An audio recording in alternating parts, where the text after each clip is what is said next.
Hi dears, welcome back. ഇന്നൊരു Hungarian ഡോബോസ് ടോർട്ടിൻ്റെ റെസിപ്പിയാണ് share ചെയ്യുന്നത്. അപ്പോൾ പേര് കേൾക്കുമ്പോൾ വലിയ സംഭവമാണെന്നൊക്കെ വിചാരിക്കും, പക്ഷെ അങ്ങനെയൊന്നുമില്ല. ഇത് സാധാരണ ഒരു വാനില സ്പോഞ്ചും പിന്നെ ചോക്ലേറ്റ് ഫില്ലിങ്ങും അതേപോലെ കാരമൽ ടോപ്പിങ്ങും ആണ് വരുന്നത്. ഇതിൻ്റെ സ്പോഞ്ചിൽ ചെയ്യുന്ന രീതിയിൽ ചെറിയൊരു വ്യത്യാസമുണ്ട്. അപ്പോൾ നിങ്ങൾ വീഡിയോ മുഴുവനായിട്ട് കണ്ടു നോക്കണം. ഹംഗേറിയയിലുള്ള ഡോബോസ് എന്ന് പറഞ്ഞിട്ടുള്ള ഒരാളാണ് ഈ ഒരു കേക്ക് ഇൻവെൻറ്റ് ചെയ്തത്. അതുകൊണ്ടാണ് ഇങ്ങനൊരു പേര് വരാൻ കാരണം. അപ്പം നമുക്ക് വീഡിയോയിലേക്ക് പോവാം. ആദ്യം ഫ്ലോറൊക്കെ ഒന്ന് അരിച്ചെടുക്കാം. അപ്പം അതിനായിട്ട് ഒരു അരിപ്പയിലേക്ക് 1/4 കപ്പ് മൈദ ഇട്ട് കൊടുക്കുക. അപ്പം 1/4 കപ്പ് എടുക്കുമ്പോൾ 1/2 കപ്പും പിന്നെ 1/4 കപ്പും ആയിട്ട് തന്നെ ആദ്യമായിട്ട് ചെയ്യുന്നവരെടുക്കുക. അതേപോലെ ഒരു 1/2 ടീസ്പൂൺ ബേക്കിംഗ് പൗഡറും കൂടി ചേർത്തിട്ട് ഇതൊന്ന് അരിച്ചു വെക്കാം. അപ്പം ഇതിൽ ബേക്കിംഗ് സോഡ ചേർത്തിട്ടില്ല. അപ്പോൾ ഒരു തവണ അരിച്ചിട്ട് നന്നായിട്ടൊന്ന് മിക്സ് ചെയ്തെടുത്താൽ മതി. ഇനി ഒരു 3 മീഡിയം സൈസിലുള്ള മുട്ട എടുത്തിട്ട് സെപ്പറേറ്റ് ചെയ്ത് വെച്ചിട്ടുണ്ട്. ആദ്യം ഈ എഗ് വൈറ്റ് ഒന്ന് ബീറ്റ് ചെയ്തെടുക്കണം. അതിലേക്കൊരു നുള്ളു ഉപ്പ് ഇട്ട് കൊടുക്കാം. എഗ് വൈറ്റൊക്കെ ഏകദേശം ഇതേപോലെ പതഞ്ഞ് വരുമ്പോൾ നമുക്കിതിലേക്ക് ഒരു 1/3 കപ്പ് പൊടിക്കാത്ത പഞ്ചസാരയാണ് ചേർത്ത് കൊടുക്കുന്നത്. അതും കുറച്ച് കുറച്ചായി ചേർത്തിട്ട് നന്നായിട്ട് തന്നെ ബീറ്റ് ചെയ്തെടുക്കാം.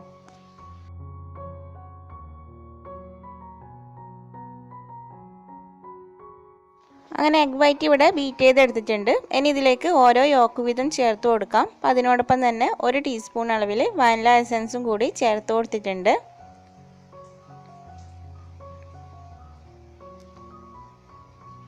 അങ്ങനെ എല്ലാ യോക്കും ചേർത്ത ശേഷം വീണ്ടും ഹൈ സ്പീഡിലിട്ടിട്ട് ഒരു 2 മിനിറ്റോളം ബീറ്റ് ചെയ്തെടുക്കാം. ഇനി ഇതിലേക്കൊരു 3 ടേബിൾ സ്പൂൺ ഓയിൽ ചേർത്ത് കൊടുക്കാം. അപ്പോൾ നിങ്ങൾക്ക് ഓയിലിന് പകരം വേണമെങ്കിൽ ബട്ടർ മെൽറ്റ് ചെയ്തത് ചേർത്ത് കൊടുക്കാം. ഓയിൽ ചേർത്തിട്ട് ചെറുതായിട്ടൊന്ന് ബീറ്റ് ചെയ്ത ശേഷം ബീറ്റർ ഓഫ് ചെയ്യാം. അതിനുശേഷം ഡ്രൈ ഇൻഗ്രീഡിയൻസ് കുറച്ച് കുറച്ചായി ഇതിലേക്ക് ചേർത്തിട്ട് മെല്ലെ മെല്ലെ ഒന്ന് ഫോൾഡ് ചെയ്തെടുക്കാം.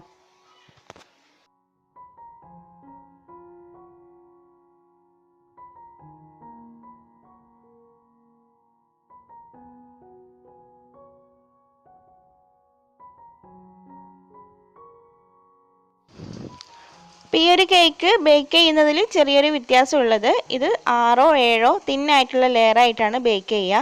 അപ്പം ഞാനിവിടെ 7 ലെയറായിട്ടാണ് ബേക്ക് ചെയ്യുന്നത്. അതുകൊണ്ട് തന്നെ 7 ഒരേപോലെയുള്ള പാത്രത്തിലേക്ക് ബാറ്റർ മാറ്റിയിട്ടുണ്ട്. അതിനുശേഷം ഓരോന്നായിട്ട് ബേക്ക് ചെയ്തെടുക്കാം. അപ്പോൾ ഇവിടെ 6 ഇഞ്ചിൻ്റെ ടിന്നാണ് എടുത്തിട്ടുള്ളത്. ബാറ്റർ ഒഴിച്ച ശേഷം എല്ലാ വശത്തേക്കും ഒന്ന് സ്പ്രെഡ് ചെയ്ത് കൊടുക്കാം. അപ്പം നേരത്തെ തന്നെ ബേക്ക് ചെയ്യാനുള്ള പാത്രം ഒന്ന് പ്രീ ഹീറ്റ് ചെയ്ത് വെച്ചിട്ടുണ്ടായിരുന്നു.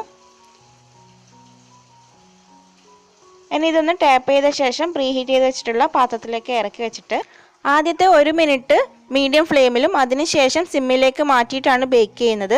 5 മിനിറ്റ് കൊണ്ട് തന്നെ ഇത് ബേക്കായിട്ട് വന്നിട്ടുണ്ട്. ഇനി ഓരോന്നായിട്ടും ഇതേപോലെ തന്നെ ബേക്ക് ചെയ്തെടുക്കാം.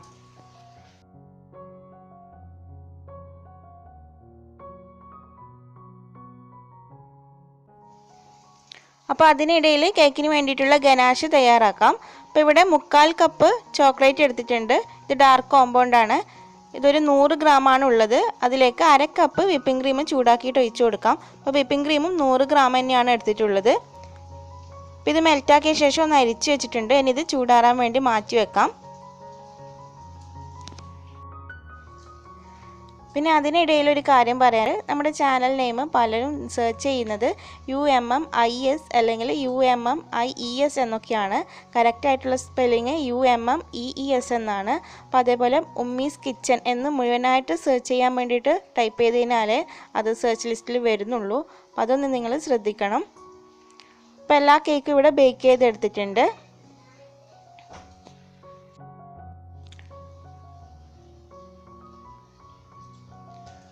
നമ്മുടെ ഗനാഷും ഇവിടെ ചൂടൊക്കെ മാറിയിട്ടുണ്ട്.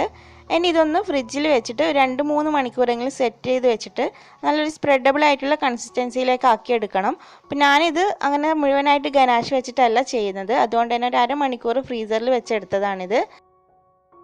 ഒരു 1/3 കപ്പ് വിപ്പിംഗ് ക്രീം ഇവിടെ ബീറ്റ് ചെയ്ത് വെച്ചിട്ടുണ്ട്. ഇതിലേക്ക് ആ ഗനാഷിൻ്റെ പകുതി ഒഴിച്ചിട്ടൊന്ന് മിക്സ് ചെയ്ത് കൊടുക്കുകയാണ്. അപ്പം നിങ്ങൾ ചെയ്യുമ്പോൾ മുഴുവനായിട്ടും ഗനാഷ് വെച്ചിട്ട് തന്നെ ചെയ്ത് നോക്കുക. അപ്പോഴാണ് അതിൻ്റെ കറക്റ്റ് ടേസ്റ്റ് കിട്ടുള്ളൂ. അപ്പോൾ അങ്ങനെ ഗനാഷ് വെച്ചിട്ട് ഫില്ല് ചെയ്യുകയൊക്കെ ആണെങ്കിൽ ഈ ഒരു ഗനാഷിൻ്റെ അളവ് മതിയാവില്ല. ഗനാഷ് ചെയ്യുമ്പോൾ അളവ് അല്പം കൂട്ടിക്കൊടുത്താൽ മതി. ഇനി കേക്ക് ഐസിങ് ചെയ്ത് തുടങ്ങാം. അപ്പോൾ അതിനായിട്ട് ആദ്യം കേക്ക് ബോർഡിൽ അല്പം ക്രീം ആക്കി കൊടുത്തിട്ട് ഫസ്റ്റ് ലെയർ സ്പോഞ്ച് വെച്ച് കൊടുക്കാം. ഇതൊന്ന് വെറ്റ് ചെയ്തെടുക്കുന്നുണ്ട്. അപ്പോൾ വെറ്റ് ചെയ്യാൻ വേണ്ടിയിട്ട് 1/4 കപ്പ് വെള്ളവും 1/4 കപ്പ് പഞ്ചസാരയും തിളപ്പിച്ച് ചൂടാറിയ ശേഷം ഫ്രിഡ്ജിൽ വെച്ച് തണുപ്പിച്ചെടുത്തതാണ്. അതിന് മുകളിൽ ഈ ഒരു ചോക്ലേറ്റ് ക്രീം വെച്ചിട്ട് നന്നായിട്ടൊന്ന് ലെവൽ ചെയ്ത് കൊടുക്കാം. അപ്പോൾ തിന്നായിട്ടുള്ള ലെയർ ആയതുകൊണ്ട് തന്നെ ക്രീം അധികമൊന്നും ആവശ്യമില്ല. ഗനാഷ് വെച്ചിട്ട് ചെയ്യുകയാണെങ്കിലും ഇത് സ്പ്രെഡ് ചെയ്യാൻ വേണ്ടിയിട്ട് അല്പം ഒന്ന് ബുദ്ധിമുട്ടുണ്ടാവും. അപ്പോൾ ഈ ഒരു നൈഫ് അല്പം ഒന്ന് ചൂടുവെള്ളത്തിൽ മുക്കിയ ശേഷം സ്പ്രെഡ് ചെയ്ത് കൊടുത്താൽ മതി. ഇനി അതിന് മുകളിൽ കുറച്ച് നട്ട്സ് ഇട്ട് കൊടുക്കുന്നുണ്ട്. അപ്പോൾ നിങ്ങൾക്ക് വേണമെങ്കിൽ കാരമലൈസ് ചെയ്തിട്ടുള്ള നട്ട്സ് ഇട്ട് കൊടുക്കാം. അങ്ങനെ ഓരോ ലെയറും ഇതേപോലെ തന്നെ ചെയ്തെടുക്കാം.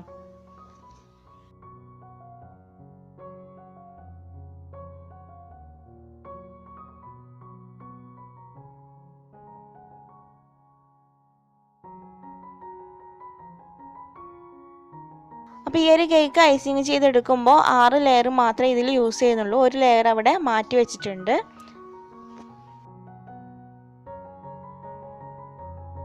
അങ്ങനെ 6 ലെയർ കേക്കും ശേഷം ഇത് മുഴുവനായിട്ടൊന്ന് കവർ ചെയ്തെടുക്കാം. അപ്പോൾ ക്രം കോട്ടിങ് പോലെ ഒന്നും ചെയ്യുന്നില്ല, മൊത്തത്തിൽ അങ്ങ് കവർ ചെയ്തെടുക്കുകയാണ്. ഇനി ഒരു അരമണിക്കൂർ ഇത് ഫ്രീസറിൽ വെച്ചെടുക്കാം. ഇനി ഒരു കാരമൽ തയ്യാറാക്കണം. അതിനായിട്ട് ഒരു 1/3 കപ്പ് പഞ്ചസാര എടുത്ത് കാരമൽ ചെയ്തിട്ട് പെട്ടെന്ന് തന്നെ നമ്മൾ മാറ്റി വെച്ചിട്ടുള്ള ആ ഒരു കേക്കിൻ്റെ സ്പോഞ്ചിന് മുകളിലേക്ക് ഇതേപോലെ ഒന്ന് ഒഴിച്ചു കൊടുക്കാം. അപ്പോൾ കാരമൽ ചെയ്ത് കഴിഞ്ഞാൽ പെട്ടെന്ന് തന്നെ ഇത് ചെയ്തെടുക്കണം, അല്ലെങ്കിൽ അത് അവിടെ കിടന്നിട്ട് സെറ്റായി പോവും.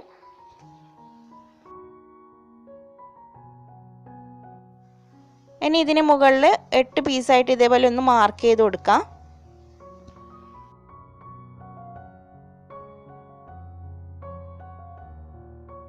കാരമലൊക്കെ സെറ്റായി കഴിഞ്ഞാൽ ഇതേപോലെ കട്ട് ചെയ്തെടുക്കാം.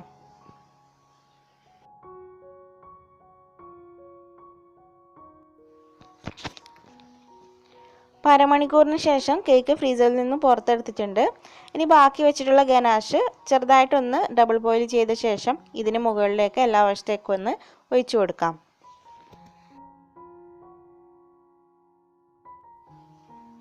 ഇനി ഈ കേക്ക് ബോർഡൊക്കെ ഒന്ന് ക്ലീൻ ആക്കിയിട്ട് വീണ്ടും ഫ്രിഡ്ജിൽ വെച്ചൊന്ന് സെറ്റ് ചെയ്തെടുക്കണം. അതിനുശേഷം ഇതിന് ചുറ്റിലായിട്ട് ഗ്രേറ്റ് ചെയ്തിട്ടുള്ള ചോക്ലേറ്റ് ഇട്ട് കൊടുക്കുന്നുണ്ട്. അപ്പോൾ നിങ്ങൾക്ക് വേണമെങ്കിൽ കാരമൽ ചെയ്തിട്ടുള്ള നട്ട്സ് വെച്ച് ഡെക്കറേറ്റ് ചെയ്യാം. അപ്പോൾ അതൊക്കെ നിങ്ങളുടെ ഇഷ്ടം പോലെ ചെയ്ത് കൊടുക്കാം.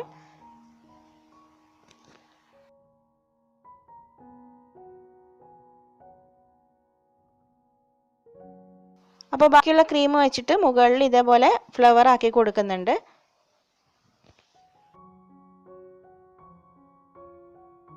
ഇനി ഓരോ ഫ്ലവറിനിടയിലേക്ക് നമ്മൾ ചെയ്തിട്ടുള്ള ആ കാരമൽ പീസ് വെച്ചിട്ട് ഇതേപോലെ വെച്ചു കൊടുക്കാം.